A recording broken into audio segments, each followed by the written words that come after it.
Have you ever felt like you're just running on a treadmill? Working harder and harder, but your bank account, it just isn't moving? Yeah, you are definitely not alone. So many of us feel financially stuck, and it's almost never about a lack of effort. So let's just dive right in and break down the real reasons you might not be building any wealth. So let's just ask the question point blank. Why aren't you building wealth? And look, this isn't about placing blame or making you feel bad. It's about getting a clear diagnosis. Because once you actually understand the why, you can start to fix it. And the answer, as we're about to see, is probably not what you think. Okay, now this statement right here, it feels completely backward, doesn't it? We're so used to seeing wealth as this big, flashy, expensive thing. You stay poor when you act rich, you get rich when you act poor. And that one idea, man, it just flips the entire script on what we think we know about getting ahead. And that idea leads us right into our first major roadblock. See, before we can even begin to talk about money, about dollars and cents, we have to talk about what's going on up here, in your mind. Wealth isn't just a number in an account, it's a mindset. And for a lot of us, our own internal beliefs are the biggest walls we have to climb. Here's a huge mental trap that so many people fall into, believing that wealth is just about luck or being born into the right family. It's a convenient excuse, right? It lets you off the hook. But the wealthy mindset sees it completely differently. They believe luck isn't something that just happens to you. It's something you can actually manufacture by creating more opportunities through new skills, more connections, and just by taking action. Wow, this is such a simple but profound psychological barrier. I mean, think about it. If, deep down, you believe that all rich people are greedy or evil, you are subconsciously programming yourself to avoid becoming one of them. You can't achieve a status that you fundamentally despise. It's an internal conflict that will sabotage your efforts every single time. And our mindset, well, it's shaped by our everyday reality. I mean, if everyone in your social circle is broke, then being broke just feels normal. It's the default setting. And if you just kind of wish for wealth, but it's not this burning, emotionally urgent goal that keeps you up at night, it's just not going to happen. And finally, if your free time is mostly about entertainment instead of education and skill building, you're simply not building the tools you need to become more valuable. Okay, so if mindset is the why, then this next part is the how. It's the simple, sometimes brutal math of money, how it comes into your life, and maybe more importantly, how it leaves. This right here, this is a total game changer. For most people, the real issue isn't what they earn, it's that their future income is already gone. It's pre-committed to car payments, student loans, subscriptions, a lifestyle that leaves zero room to breathe, let alone seize an opportunity. Your money is spent before you even get a chance to decide what to do with it. And this chart, wow, this shows you the great divide in action. Just look at the bar on the left. The middle class invests about 20% of their income. Now look all the way to the right. The rich, they're investing over 90%.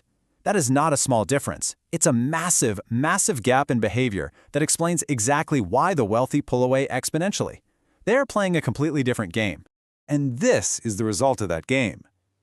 $600. That's what the average person has saved up for an emergency. It just shows you how incredibly fragile most people's financial lives really are. One flat tire, one unexpected bill can completely wipe them out and send them right back to zero. So here's a simple but, pretty brutal rule of thumb. If more than 20% of your paycheck is going towards your rent, you just can't afford your lifestyle. It means your fixed costs are so high that you'll literally never have enough money left over to save, to invest, and to actually build wealth. Not tracking your net worth is like driving a car with no dashboard, no speedometer, no gas gauge, nothing. How can you possibly get to your destination if you don't even know where you are or how fast you're going? Most people have never even once calculated their net worth, what you own minus what you owe. That number is actually negative. A homeless person is technically richer because their net worth is zero. All right, so we've diagnosed the problems. We've looked at the mindset blocks and the financial traps. Now let's talk about the cure. This is where we shift from playing defense with our money to playing offense. This is it. This is the secret formula, boiled down to its absolute simplest form. Real wealth isn't built by trading your time for money for the rest of your life. No, it's built by owning things, assets that go up in value over time, all without your direct input. That's the magic of compounding, and it only works if you actually own something. So what are these assets we're talking about? Well, here's a list of things like stocks, real estate, even digital assets like Bitcoin. The bottom line is this. If you don't own any of these kinds of assets, you will spend your entire life paying rent, in one way or another, to the people who do. You have to be a participant in the economy, not just a consumer. Now, I know what a lot of you are thinking. Owning stuff like this feels terrifying. Investing, it just feels like gambling at a casino. But the reality is, ignorance is what makes it feel risky. When you don't understand something, any little dip or bump in the road feels like a catastrophe. But knowledge turns that same risk into a tool you can actually use to your advantage. And that idea, turning risk into a tool, brings us to our final section. Because building serious, life-changing wealth, it's not about playing it safe forever. It's about learning how to take the right kinds of risks. The big, calculated swings that can truly change everything. Let's talk about something called an asymmetric bet, because this concept is absolutely crucial. It's a situation where your potential upside is massive, like huge, but your potential downside is small and totally survivable.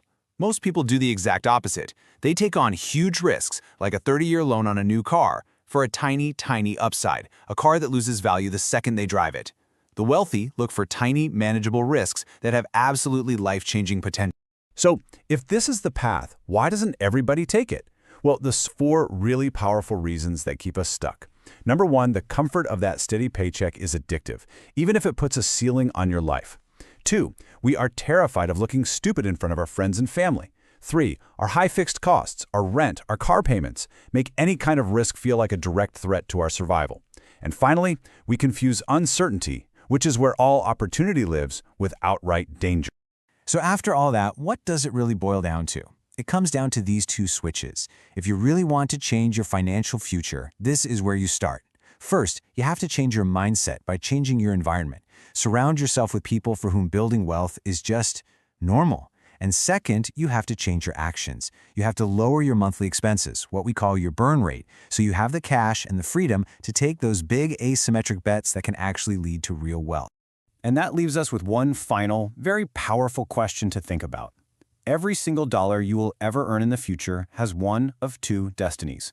It's either already committed to paying for your past choices, or it's already committed to investing in your future. There is no third option. So the only question left is, which path is yours?